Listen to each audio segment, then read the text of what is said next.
Hello, good evening friends. ഞാൻ ഇന്ന് ഇപ്പോൾ സംസാരിക്കാൻ പോകുന്ന വിഷയം അത് നമ്മുടെ അംബാനി കുടുംബത്തിലെ ഇളയ പുത്രൻ്റെ വിവാഹത്തെക്കുറിച്ചിട്ടാണ്. നമ്മുടെ ആനന്ദ് അംബാനിയുടെ കല്യാണം. പുള്ളിക്കാരൻ്റെ കല്യാണത്തിന് 5000 കോടി രൂപ മുടക്കി എന്നാണ് പറയണത്, അല്ലേ? 5000 കോടി മുടക്കിയതിന് അവർ ദൂർത്ത് കാണിക്കുകയാണ്. അങ്ങനെയാണ് ഇങ്ങനെയാണ്, ഇവിടെ പറയാത്തതൊന്നുമില്ല ആരും, അല്ലേ? പുള്ളിക്കാരൻ്റെ ആസ്തി എന്ന് പറയുന്നത് 7.5 ലക്ഷം കോടി രൂപയാണ്. എത്രയാണ്? 7.5 ലക്ഷം കോടി രൂപ.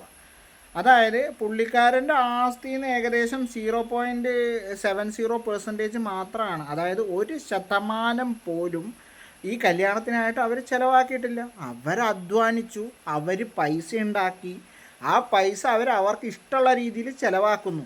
കുറ്റം പറയുന്നവർക്കൊക്കെ എന്താ ആവാത്തത്? മനസ്സിലായില്ലേ? അവർക്ക് പൈസ ഉണ്ടാക്കിയിട്ട് അവർ ലാവിഷായിട്ട് ചിലവാക്കിയ നമ്മളും അങ്ങനെ ചെയ്യണ്ടേ? ലാവിഷായിട്ട് ഉണ്ടാക്കി, ലാവിഷായിട്ട് ചിലവാക്ക്. അവരവരുടെ ബുദ്ധിയും ചിലപ്പോൾ കുതന്ത്രം യൂസ് ചെയ്തിട്ടുണ്ടാവാം, അവരവരെ പവർ യൂസ് ചെയ്തിട്ടുണ്ടാവാം, അവരെ മണി യൂസ് ചെയ്തിട്ടുണ്ടാവാം, അവർ പിടിച്ചടക്കിയിട്ടുണ്ടാവാം. എന്ത് ചെയ്താലും അവർ പൈസ ഉണ്ടാക്കി 7.5 ലക്ഷം കോടി രൂപ അംബാനി സമ്പത്തുണ്ടാക്കി. ആ സമ്പത്തിൽ നിന്ന് അവൻ്റെ ഇളയ മകൻ്റെ പ്രിയപ്പെട്ട പുത്രൻ്റെ കല്യാണത്തിനായിട്ട് 5000 കോടി രൂപ അവർ മുടക്കി. അവരെ എല്ലാവരും കുടുംബസമേതം ഡാൻസ് ചെയ്ത വീഡിയോസിനൊക്കെ ഞാൻ കുറേ താഴെ റിച്ച് ആയിട്ടുള്ള ജോക്കേഴ്സ് എന്തൊക്കെയോ കാണിക്കുന്നു എന്നൊക്കെയുള്ള തരത്തിലുള്ള കമൻസ് കണ്ടു. ആർക്ക് പോയി? ആർക്ക് പോയി? നമ്മുടെ എല്ലാം പൈസ അവൻ്റെ കയ്യിലിരിക്കുക. അതുകൊണ്ട് അവർ ലാവിഷായിട്ട് നടക്കുന്നത്. ആർക്ക് എന്ത് കുറ്റമാണ് അതിൽ പറയാനുള്ളത്? അവരുണ്ടാക്കി, അവർ ചിലവാക്കുന്നു, അത്ര തന്നെ. ഉള്ളോൻ ചെയ്യും, ഇല്ലാത്തവൻ അത് കണ്ടിട്ട് കുറ്റം പറയും. അതന്നെ നാട്ടിലെ പ്രമാണമാണ് ഇപ്പം നടന്നുകൊണ്ടിരിക്കുന്നത്. എന്ത് യോഗ്യതയുണ്ട് നമുക്കൊക്കെ അവരെ കുറ്റം പറയാൻ വേണ്ടി? ഇന്ത്യയിലെ നമ്പർ 1 പൈസക്കാരാണ് അവർ. ഇന്ത്യയിലെ നമ്പർ 1 പൈസക്കാർ. അവരെ കുറ്റം പറയാനേ യാതൊരു യോഗ്യത ആർക്കുമില്ല. അധ്വാനിച്ചിട്ട്, അല്ലെങ്കിൽ അധ്വാനം ഇല്ലാതെ അവർ ഒരിക്കലും ഇത്ര ഉണ്ടാക്കില്ല. ബുദ്ധി കൊണ്ട്, പവർ കൊണ്ട്, മണി കൊണ്ട് അവർ നേടിയതാണ്. നമ്മൾ ഉണ്ടാക്കിയിട്ട് അതുപോലെ ചെയ്ത് കാണിക്കുക വേണ്ട. അല്ലാതെ ഉള്ളോൻ ചെയ്യുമ്പോൾ അതിന് കുറ്റം പറയാനൊന്നും വലിയ കാര്യമൊന്നുമില്ല കേട്ടോ. പിന്നെ ഇനി നമ്മളൊരു സാധാരണ ഒരു മലയാളിയുടെ കാര്യം പറയാനാണെങ്കിൽ, നമ്മളൊരു 5 ലക്ഷം നമുക്കൊരു 1 കോടി രൂപ മുതലുണ്ട് വിചാരിച്ചോ. ആ 1 കോടി ആസ്തിയുള്ളൊരു മനുഷ്യൻ 25 ലക്ഷം രൂപ, 30 ലക്ഷം രൂപ ചുരുങ്ങിയത് അവരുടെ മകളുടെ വിവാഹത്തിനായിട്ട് ചിലവാക്കും. അപ്പോൾ അവരുടെ സമ്പത്തിൻ്റെ 20% ചിലവാക്കിയിട്ട് അയാൾ കല്യാണം നടത്തണേ, കുറേ കടവും മേടിച്ചിട്ട്. അവർ കടമൊന്നും മേടിച്ചിട്ടില്ല, അവരിൽ കുമിഞ്ഞുകൂടിയത്. നിങ്ങളൊരു കാര്യം ചിന്തിക്കൂ, ഈ 5000 കോടി മുടക്കുമ്പോൾ അവർ വലിയൊരു സെറ്റ് ഇട്ടു കല്യാണത്തിന് വേണ്ടി. എത്ര പേർക്ക് തൊഴിൽ കിട്ടി?